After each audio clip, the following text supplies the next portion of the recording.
Ambulance की ओयो, दरवाजा उघडताच तरुणी आणि 2 मुले नग्न. एकच खळबळ, अख्खा देश हादरला. नेमकं असं काय घडलं होतं की ज्या वाहनाला लोक जीवदान देणारं मानतात त्याच वाहनाकडे पाहून लोकांच्या अंगावर अक्षरशः काटा आला. मध्य प्रदेशातील छतरपूर जिल्ह्यातील एका मुख्य रस्त्यावर नेहमीप्रमाणे वाहतूक सुरू होती. अचानक दूरवरून सायरनचा आवाज ऐकू आला आणि लोकांनी बाजूला होत ॲम्ब्युलन्सला वाट करून दिली. कारण प्रत्येकाला वाटत होतं की आत एखादा गंभीर रुग्ण असेल आणि प्रत्येक सेकंद महत्त्वाचा असेल. पण काही लोकांच्या नजरेत एक गोष्ट सतत खटकत होती. ॲम्ब्युलन्सचा वेग, तिची हालचाल आणि आत काहीतरी वेगळं सुरू असल्याचा संशय अनेकांच्या मनातून जात नव्हता.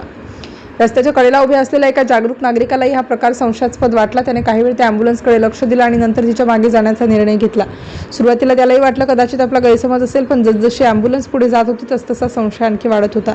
सायरन सतत सुरू होता. रस्त्यावरील प्रत्येक वाहन बाजूला सरकत होतं. लोक आपल्या गाड्या थांबवत होते. सर्वजण एखाद्या जीवाला वेळेत उपचार मिळावे म्हणून मदत करत होते. पण त्या नागरिकाला जाणवत होतं की ॲम्ब्युलन्सच्या हालचाली एखाद्या आपत्कालीन सेवेसारख्या दिसत नाहीत. त्याने जवळपास 5 किलोमीटरपर्यंत त्या ॲम्ब्युलन्सचा पाठलाग केला. दरम्यान अनेक चौक, बाजारपेठ आणि गर्दीची ठिकाणं आली तरी ॲम्ब्युलन्स थांबत नव्हती. सायरन सुरूच होता, पण आत खरंच रुग्ण आहे का हा प्रश्न त्यांच्या मनात अधिकच ठाम होत गेला. अखेर योग्य संधी साधून त्या नागरिकाने इतर लोकांच्या मदतीने ॲम्ब्युलन्स थांबवली. सुरुवातीला चालकाने वाहन थांबवण्यास टाळाटाळ केली, मात्र आजूबाजूला गर्दी वाढत गेल्याने त्याला वाहन थांबवावंच लागलं. आता सर्वांचं लक्ष त्या दरवाजाकडे लागलं होतं. वाहन थांबल्यानंतर चालक खाली उतरला. त्याच्या चेहऱ्यावर स्पष्टपणे घाबरले पण दिसत होतं. लोकांनी त्याला विचारलं की आत कोणता रुग्ण आहे, कुठे नेत आहात आणि एवढ्या घाईचं कारण काय आहे. पण तो स्पष्ट उत्तर देऊ शकला नाही. प्रत्येक प्रश्नाला तो वेगवेगळी कारणं सांगू लागला. गर्दी वाढत होती. काहींनी चालकाला पुन्हा विचारणा केली, आत जर रुग्ण असेल तर दरवाजा उघडा अशी मागणी करण्यात आली. पण चालक वारंवार वेळ काढण्याचा प्रयत्न करत होता. त्यामुळे उपस्थितांचा संशय आणखी वाढला. काही क्षणांनी परिस्थिती अशी झाली की दरवाजा उघडल्याशिवाय पर्यायच उरला नाही. सर्वांच्या नजरा त्या दरवाजावर खिळल्या होत्या. आत काय दिसणार याची कल्पना कुणालाच नव्हती. काहींना गंभीर अपघातग्रस्त दिसेल असे वाटत होते, तर काहींना वैद्यकीय कर्मचारी असतील असं वाटत होतं. दरवाजा हळूहळू उघडू लागला. आजूबाजूला पूर्ण शांतता पसरली. काही क्षणांसाठी कुणीही काही बोललं नाही. सर्वजण फक्त आत डोकावत होतं. पुढे जे दृश्य समोर आलं त्याने अनेकांच्या चेहऱ्यावरचे भाव बदलले. ज्या वाहनात स्ट्रेचर, ऑक्सिजन किंवा उपचारासाठी लागणारी हालचाल अपेक्षित होती त्या वाहनात वेगळंच चित्र दिसत होतं. चालकाने ज्या प्रकारे परिस्थिती लपवण्याचा प्रयत्न केला होता त्यामुळे उपस्थितांचा संताप वाढत गेला. लोकांनी चालकाला पुन्हा प्रश्न विचारले. तो एक उत्तर देत होता आणि काही क्षणांनी तेच बदलत होतं. त्यामुळे त्यांच्यावरचा संशय अधिक गडद होत गेला. सरकारी सेवेसाठी असलेल्या वाहनाचा असा वापर का केला जात होता हा प्रश्न उपस्थित होऊ लागला. घटनास्थळी जमलेल्या अनेकांनी सांगितलं की जर हा प्रकार वेळेत उघडला नसता तर ही ॲम्ब्युलन्स आणखी किती वेळ सायरन वाजवत फिरली असती याचा अंदाजही लावता आला नसता. कारण रस्त्यावरची प्रत्येक व्यक्ती या वाहनाला जीव वाचवण्यासाठी वाट देत होती.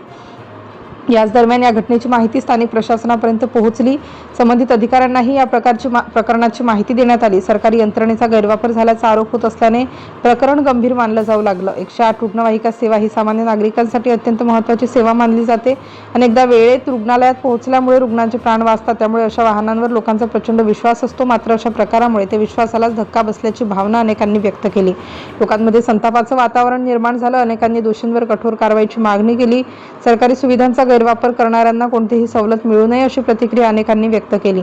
या घटनेमुळे आणखी एक गंभीर प्रश्न समोर आला. जर एखाद्या खऱ्या रुग्णाला त्यावेळी ॲम्ब्युलन्सची गरज असती तर त्याचं काय झालं असतं. एका चुकीच्या वापरामुळे एखाद्याचा जीव धोक्यात आला असता का अशी चर्चा सुरू झाली.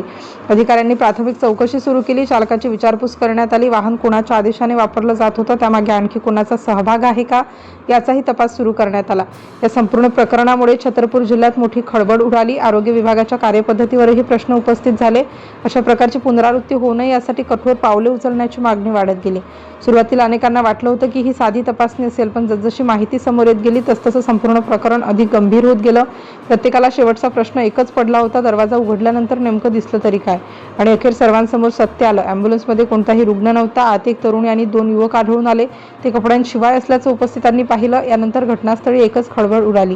चालकाकडे याबाबत कोणतंही समाधानकारक स्पष्टीकरण नव्हतं. सरकारी ॲम्ब्युलन्सचा अशा प्रकारे गैरवापर झाल्याचा आरोप होताच संबंधित प्रकरणाची चौकशी करण्यात आली आणि दोषींवर कठोर कारवाईची मागणी जोर धरू लागली.